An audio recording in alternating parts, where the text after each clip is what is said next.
Good morning students. Now we are starting second part of direct and indirect narration. देखिए आज हम आपको affirmative sentence का प्रयोग बता रहे हैं। ये होता है एफर्मेटिव सेंटेंस। एफर्मेटिव सेंटेंस को हमें डायरेक्ट से इनडायरेक्ट में कैसे बदलना है, जैसे example number 1, Rakesh said to me, I can't help you today. I can't help you today. अब ये डायरेक्ट नरेशन है, डायरेक्ट से हमें इसे इनडायरेक्ट में बदलना है। तो हमने कल सारे रूल्स आपको बता दिए हैं। प्रोनाउन को, वर्ब को, ऑब्जेक्ट को किस प्रकार से या टाइम क्लोज को किस तरीके से बदलना है, ये सारी डिटेल्स हमने आपको कल दे दी है। लेकिन अब मैं आपको ये एफर्मेटिव सेंटेंस का डायरेक्ट से इनडायरेक्ट में चेंज करना बता रहा हूँ। तो जैसे कि ये करता है, यहाँ से लेकर आरवी पार्ट है, हमने कल आपको जानकारी दी थी। ये आरएस पार्ट है। अब आरवी पार्ट में ये तो सब्जेक्ट बन जाता है, ये वर्ब है, रिपोर्टिंग वर्ब, और यहाँ पर ये ऑब्जेक्ट आता है। तो इस चीज़ को हमें समझ लेना अच्छी तरह से ज़रूरी है, क्योंकि इसी सेंटेंस के अकॉर्डिंग ही हमें इस वाक्य को डायरेक्ट से इनडायरेक्ट में बदलना है। जैसे राकेश का राकेश ही रहेगा, सैड को हमने टोल्ड में बदल देंगे। टोल्ड के बाद मी ऑब्जेक्ट है, मी का मी ही रहेगा, इसे हम दैट से जोड़ देंगे। दैट से जोड़ने के बाद अब हमें क्या करना है, कॉमा हट जाता है, इन्वर्टेड कॉमा हट जाता है, कंजक्शन दैट का प्रयोग कर लिया जाता है। एफर्मेटिव सेंटेंस में केवल कंजक्शन दैट का प्रयोग करते हैं। नेक्स्ट, ये फर्स्ट पर्सन का करता आरबी के सब्जेक्ट के अकॉर्डिंग चेंज होगा। आरबी का सब्जेक्ट राकेश है, इसलिए ये ही बन जाएगा। कल हमने आपको बताया था कि कैन को हमेशा कुड में बदला जाता है, क्योंकि कैन का पास्ट टेंस कुड होता है, इसीलिए हम इसको किस में बदल देंगे, कुड में बदल देंगे। अब ये हमारा सेंटेंस नेगेटिव है, तो नेगेटिव में हमें इसे क्या करना है, इसे कुडंट में बदल दिया जाएगा। अब हेल्प का हेल्प ही रहेगा। अब यू हमारा ऑब्जेक्ट का कार्य कर रहा है, ये सब्जेक्ट हुआ, ये मॉडल वर्ब हुई, ये मेन वर्ब हुई, ये ऑब्जेक्ट हो गया, इसीलिए ऑब्जेक्ट को हम आरवी के ऑब्जेक्ट के अनुसार ही बदलेंगे। और मैंने कल आपको बताया था, अगर ये यू ऑब्जेक्ट है और ये मी ऑब्जेक्ट है, तो ये मी का मी ही रहेगा, क्योंकि यहाँ पर क्या करना सकता, ही कुडंट हेल्प मी, और टुडे को हमने दैट डे में बदलना है। टुडे को ये टाइम क्लॉज है, टुडे को हमने दैट डे में बदलना है। चलिए, आई होप आप समझ रहे होंगे। अब मैं आगे वाला सेंटेंस करता हूँ। कभी कभी इस ऑब्जेक्ट की जगह पर थर्ड पर्सन का ऑब्जेक्ट भी आ जाता है। जैसे सब थर्ड पर्सन में हमने लिया हिम, हर, देम, इट, तो ये थर्ड पर्सन का ऑब्जेक्ट आता है, तो हमें इसे किस प्रकार से बदलना है, ये हमें सीखना है। जैसे example number 2, Raman said to Aman. Raman said to Aman, तो हमें ये ध्यान देना है, आगे कॉमा आएगा, इन्वर्टेड कॉमा आएगा। जैसे I can solve this problem, I can solve this problem for you. तो आप ये समझ के चलें कि ये वाक्य हमारा रिपोर्टेड स्पीच है, ये वाक्य हमारा रिपोर्टिंग वर्ब है।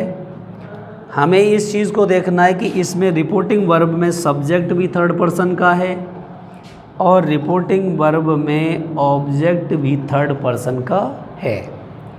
ऐसी स्थिति कभी अगर आ जाती है तो हमें इनका नाम ब्रैकेट में लिख देना होता है, क्योंकि आई आरबी के सब्जेक्ट के अकॉर्डिंग चेंज होगा, यू आरबी के ऑब्जेक्ट के अकॉर्डिंग चेंज होगा। अब दोनों ही व्यक्ति वाचक हैं, मास्कुलिन जेंडर हैं, दोनों ही को हमें क्या करना है, ही या हिम में बदलते हैं। तो ऐसी स्थिति में हम ये जज नहीं कर पाते कि कौन किसके लिए समस्या हल कर सकता है या नहीं हल कर सकता है अथवा नहीं कर सकता है। तो ऐसी एक कन्फ्यूज़ की स्थिति हो जाती है। ऐसी कन्फ्यूज़ की स्थिति में इसको how to solve this question या how to change this direct narration into indirect narration, अब हमें ये देखना है। तो देखिए इनडायरेक्ट में बदलते हैं। इनडायरेक्ट में ये आएगा, रमन का रमन ही रहेगा, टोल्ड का टोल्ड ही होगा, सेड टू को टोल्ड में चेंज करेंगे, अमन यहाँ आ जाएगा। तो रमन टोल्ड अमन, दैट से जोड़ देंगे, दैट कंजक्शन का प्रयोग करेंगे। आई रमन है तो यहाँ ही बन जाएगा। अब ही बन जाएगा तो कैन को हमने क्या किया, कुड में बदल दिया, कैन को कुड में बदल दिया। सॉल्व का सॉल्व हो जाएगा, सॉल्व। दिस को हमने दैट में चेंज कर देना है, क्योंकि ये प्रोनाउन है और प्रोनाउन दिस जो आता है उसे दैट में बदल दिया जाता है। प्रॉब्लम का प्रॉब्लम ही रहेगा। अब नेक्स्ट फोर, अब ये यू है, ये ऑब्जेक्ट के अकॉर्डिंग चेंज होगा और ऑब्जेक्ट भी हमारा ये मास्कुलिन जेंडर है, अर्थात थर्ड पर्सन का करता है। ये सब थर्ड पर्सन के ऑब्जेक्ट हैं, थर्ड पर्सन के ऑब्जेक्ट के रूप में कार्य करते हैं। तो अब हमें ये देखना है, क्या देखना है कि यू को हमें अमन के अकॉर्डिंग चेंज करना है। जब ये ऑब्जेक्ट का रूप लेगा तो यहाँ पर ये हिम में चेंज हो जाएगा। अब ऐसी स्थिति में, इस स्थिति में हम ये देखते हैं, रमन ने अमन से कहा कि वह उसके लिए वह समस्या हल नहीं कर सकता था। तो अब हमें ये समझना है कि हिम की जगह पर कौन आ जाएगा, ब्रैकेट में अमन का नाम आएगा। तो यहाँ अमन का नाम लिखेंगे और यहाँ ही की जगह पर हम रमन का नाम लिखेंगे, क्योंकि ये रमन है, इस जगह पर रमन है और इस जगह पर अमन है। तो ऐसी स्थिति में कभी कभी हमें ये कंफ्यूज हो जाता है जब थर्ड पर्सन का कर्ता और थर्ड पर्सन का कर्म आता है आरबी में, तो हमें इस पैटर्न के अकॉर्डिंग चेंज करना है। ठीक है, आप स्क्रीनशॉट लीजिए। अब मैं आपको एक टेंस संबंधी परिवर्तन बता रहा हूँ, जिससे कि हम टेंस में परिवर्तन करने थे। जैसे Gopal said to them, Gopal ने उनसे कहा। डायरेक्ट नंबर 3 है, Gopal said to them, you did not come to me, you did not come to me। अगर इसको बढ़ाना चाहते हो तो आप yesterday में बदल सकते हो, yesterday में बदल सकते हो। तो अब आगे गोपाल ने उनसे कहा you did not come to me yesterday. Gopal ने उनसे कहा कि आप मेरे पास कल नहीं आए थे।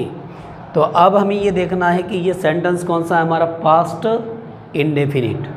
और हमने कल आपको बताया था जब पास्ट इंडेफिनिट आता है तो उसे पास्ट परफेक्ट टेंस में बदल देते हैं। जैसे इनडायरेक्ट करना है इसका, तो यहाँ पर आ जाएगा गोपाल।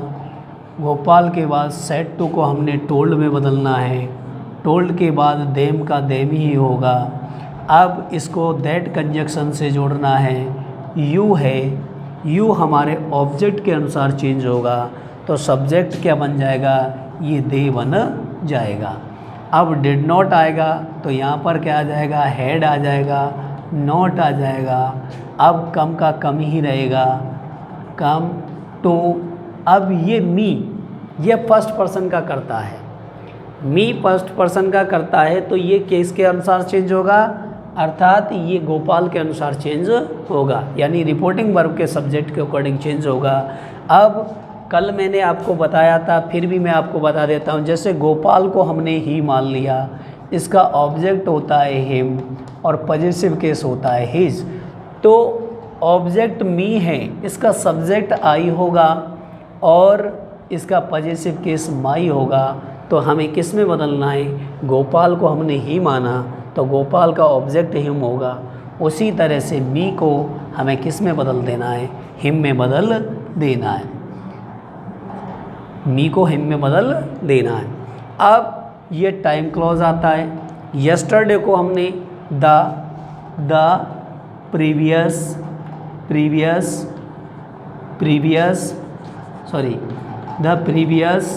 डे में बदल देना है। तो आप साथ ही साथ हमें अपनी कमेंट या राय भी दिया करें, जिससे कि हमें पता लगे कि कहीं कोई कमी तो त्रुटि तो नहीं रह रही है। चलिए नेक्स्ट चलते हैं। एग्ज़ाम्पल नंबर 4, एग्ज़ाम्पल नंबर, ये एग्ज़ाम्पल नंबर 3 था, ये एग्ज़ाम्पल नंबर 4, ये डायरेक्ट है। अब इसको समझने की कोशिश कीजिए। मैं आपको एक फ्यूचर टेंस से संबंधित सेंटेंस कराता हूँ। जैसे फ्यूचर को हमें किस प्रकार से बदल देना है, जैसे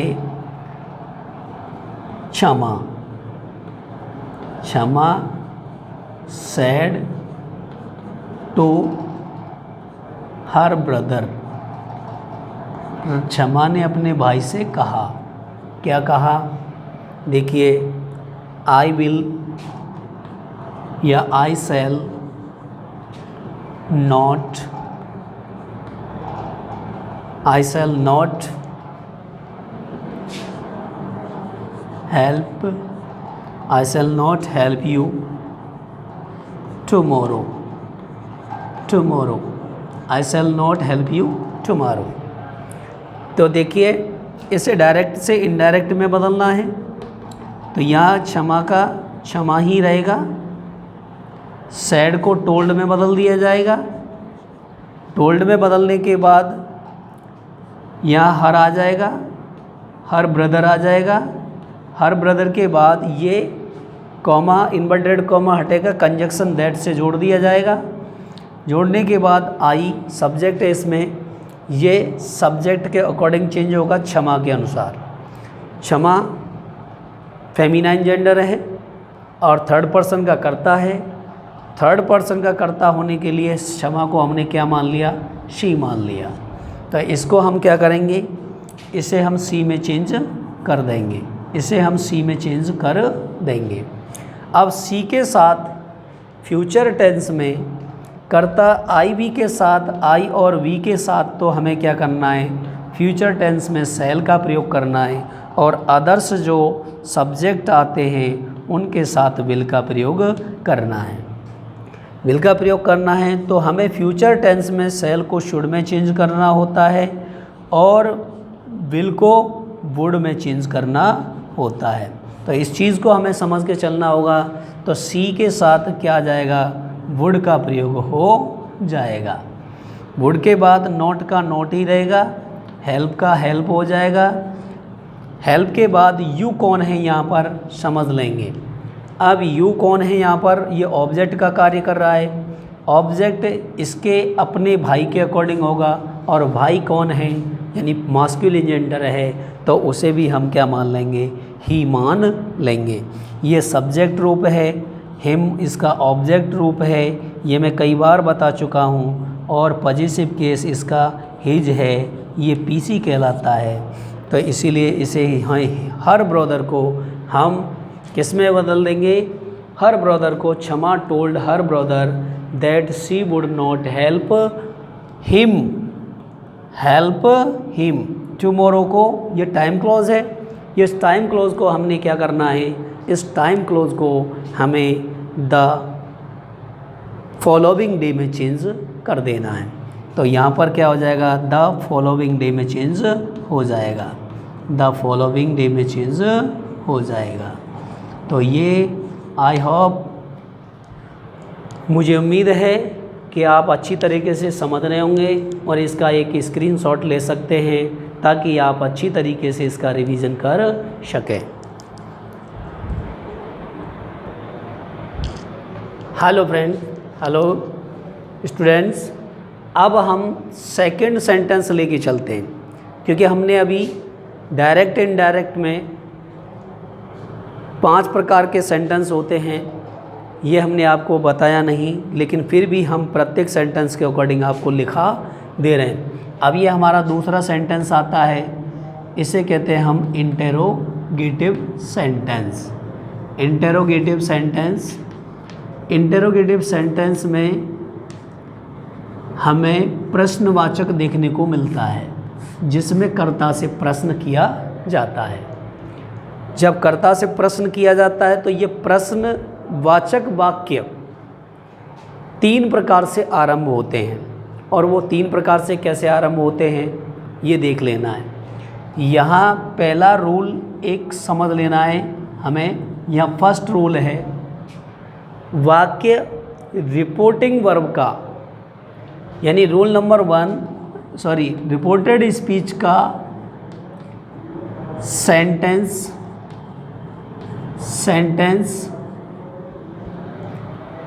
रिपोर्टेड स्पीच का सेंटेंस इंटेरोगेटिव से अफर्मेटिव में चेंज होता है।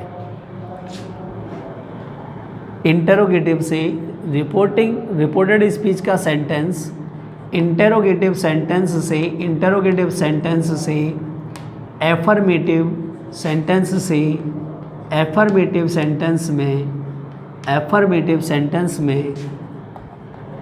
सेंटेंस में चेंज होता है, अर्थात बदल दिया जाता है। ठीक, दूसरा रूल समझेंगे। रूल नंबर 2 है, रूल नंबर 2 में क्या करेंगे, क्वेश्चन मार्क हटाएंगे और फुल स्टॉप लगाते हैं। तो यहाँ क्वेश्चन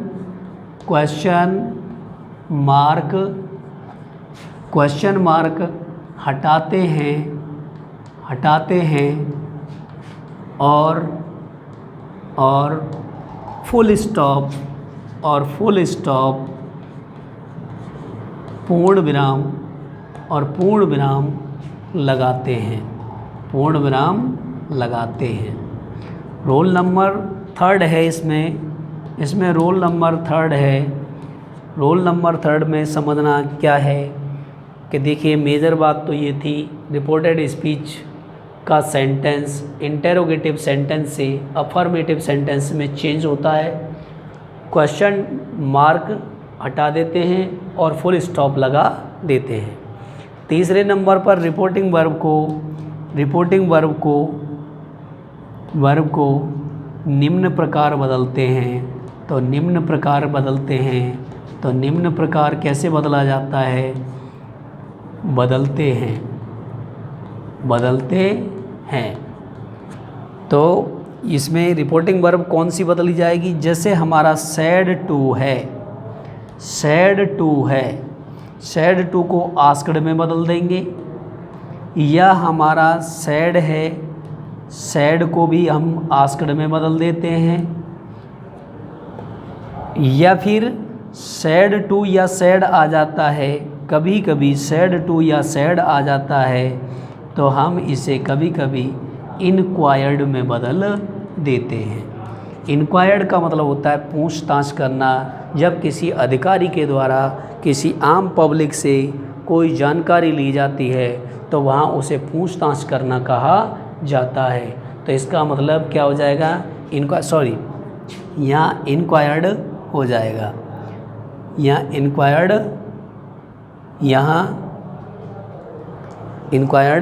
हो जाएगा, इंक्वायर्ड हो जाएगा। तो चलिए आप दोबारा से कर लीजिए, इंक्वायर्ड हो जाएगा, ये इंक्वायर्ड हो जाएगा। इसको हमें ध्यान में रखना है। अब रोल नंबर हमारा 4 आता है। रोल नंबर 4 में एक चीज़ को हमें ध्यान रखना है, और वो रोल नंबर 4 क्या है, अगर वाक्य हमारा हेल्पिंग वर्ब से आरंभ होता है तो उसे इफ़ कंजक्शन की सहायता से जोड़ दिया जाता है। रोल नंबर 4 में मैंने आपको बताया था कि क्वेश्चन मार्क जो होते हैं, इंटरोगेटिव सेंटेंस होते हैं रिपोर्टेड स्पीच में, वो कई तरीके से बनाए जाते हैं। तो अगर वाक्य हेल्पिंग वर्ब से स्टार्ट हो रहा है तो इफ़ कंजक्शन लगेगा, और अगर वाक्य में और दिया गया है अथवा दिया गया है तो वहाँ पर हम वेदर का प्रयोग करते हैं, अब तीसरे प्रकार के वाक्य आते हैं। अगर कोई वाक्य WH वर्ड से आरंभ होता है तो वह वाक्य किसका, कंजक्शन का कार्य करता है। तो उस WH वर्ड से आरंभ होने वाले वाक्य को WH वर्ड से ही आरंभ करते हैं। तो इस प्रकार से ये 3 कंजक्शन लगाए जाते हैं। और कंजक्शन मैंने आपको बता दिया था, कंजक्शन का मतलब होता है वाक्य को जोड़ने वाला शब्द, अर्थात शब्द संयोजक वाक्य, या संयोजक शब्द। ठीक है, तो आप इन 4 रूल्स को कीजिए, और 4 रूल्स के बाद फिर आप इसका स्क्रीनशॉट लीजिए। अब मैं आपको इसके अकॉर्डिंग तीनों प्रकार के जो वाक्य मैंने आपको बताए, हेल्पिंग वर्ब से शुरू होने वाला वाक्य, और से और लगने वाला वाक्य, या WH वर्ड से शुरू होने वाला वाक्य, तो मैं आपको बताए दे रहा हूँ। हमें एग्ज़ाम्पल नंबर 1 डायरेक्ट है। यहाँ है निधि सैड टू अमित, निधि ने अमित से कहा, क्या कहा, do you know me.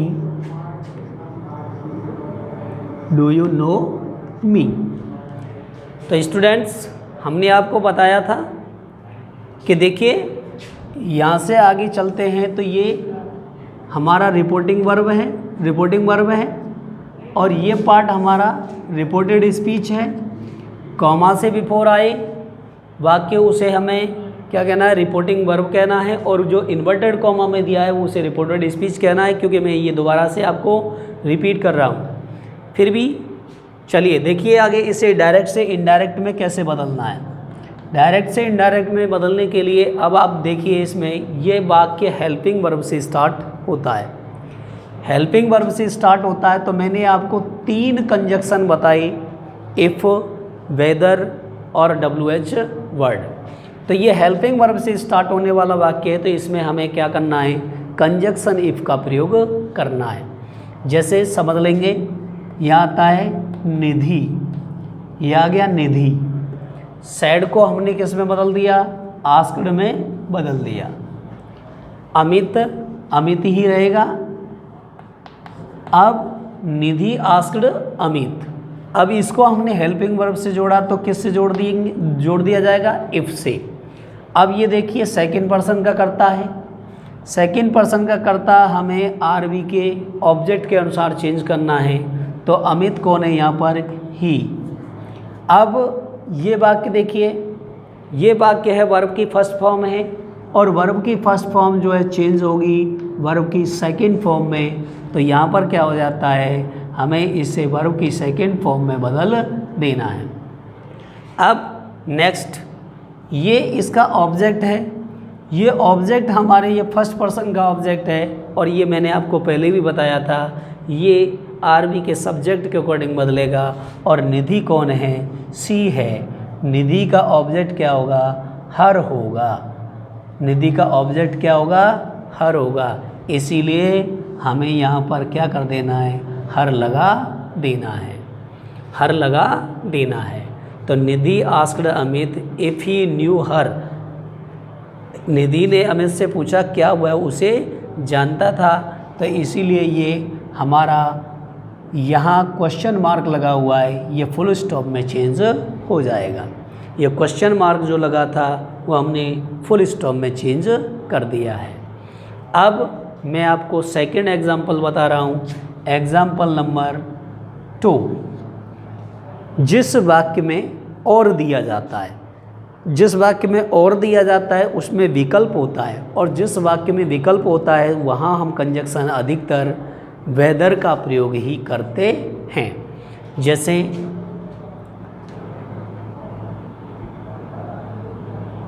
Mother या my mother, my mother, my mother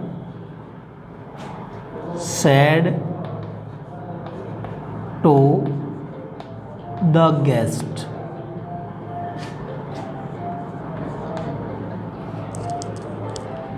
my mother said to the guest. हाँ, तो यहाँ कॉमा आएगा, ये इन्वर्टेड कॉमा आएगा। My mother said to the guest. अब यहाँ चलते हैं, ये हमने आपको बताना है जिस वाक्य में और अथवा चॉइस आई, तो यहाँ पर क्या आ जाएगा, would you like, would you like to have a coffee और टी। अब यहाँ आपको समझना है कि इस वाक्य में और दिया गया है, अर्थात विकल्प रखा गया है, और जिस वाक्य में विकल्प रखा जाता है उसे कंजक्शन वेदर से चेंज कर देते हैं। अब ये जो वाक्य है modal verb would say start हुआ है, इसमें विकल्प और से रखा गया है। विकल्प एक कॉफ़ी का है, एक टी का है। तो इस वाक्य को हमें, ठीक, तो इस वाक्य में विकल्प रखा गया, ये मॉडल आई और वुड का वुड ही रहेगा। ऐसा नहीं कि बिल को वुड में चेंज कर दिया जाता है तो उसके अकॉर्डिंग वुड को बिल में चेंज कर दिया जाए, नहीं। कैन कुड में चेंज होगा, मे माइट में चेंज होगा, बिल वुड में चेंज होगा, सेल शुड में चेंज होगा, और बाकी के ये जो चेंजेज हुए हैं इनको हमें चेंज नहीं करना है। तो देखिए, एक यहाँ एक चीज़ स्टूडेंट्स और बता देता हूँ, ये मेन वर्ब है और इसके बाद हैव भी यहाँ पर मेन वर्ब है। कहीं ये गलती मत कर देना कि हैव को भी आप हैड में चेंज कर दें, नहीं, क्योंकि किसी क्रिया से पहले यहाँ पर, किसी क्रिया से पहले जब कोई टू लग जाता है तो वो क्रिया जो है इन्फिनेटिव का कार्य करती है। तो अब हमें यहाँ पर देख लेना है इसे डायरेक्ट से इनडायरेक्ट में कैसे चेंज करना है। माई मदर इस जगह पर आस्क्ड में बदलना है। आस्क्ड में बदलने के बाद द गेस्ट आ जाएगा, गेस्ट का गेस्ट ही रहेगा। फिर ये WH वर्ड लगा हुआ है, तो यहाँ पर हमने क्या कहा, जिसमें वेदर लगाना है क्योंकि इसमें विकल्प दिया गया है। वेदर लगने के बाद ये वाक्य अफर्मेटिव में चेंज होगा। वाक्य अफर्मेटिव में चेंज होगा तो ये क्वेश्चन मार्क हट जाएगा, फुल स्टॉप लग जाएगा, वेदर। अब ये कौन है, यू। गेस्ट यू ऑब्जेक्ट के अकॉर्डिंग चेंज होगा। अब ऑब्जेक्ट के अकॉर्डिंग चेंज हो सकता है, तो ये गेस्ट मास्कुलिन जेंडर भी हो सकता है और फेमिनाइन जेंडर भी हो सकता है। मास्कुलिन जेंडर होगा तो ही होगा अगर फेमिनाइन जेंडर होगा तो वह सी होगा। सी के बाद वुड का वुड ही रहेगा, सी वुड। अब लाइक का लाइक ही रहेगा, टू हैव का हैव ही रहेगा। इसके बाद एक कॉफ़ी का कॉफ़ी ही हो जाएगा, और कॉफ़ी के बाद और टी के बाद टी आ जाएगा। तो सॉरी, यहाँ पर हमें फुल स्टॉप लगा देना है। तो देखिए क्या हुआ, my mother said to the guest would you like to have a coffee और टी। मेरी माँ ने अतिथि से पूछा कि आप चाय लोगे या कॉफ़ी लोगे।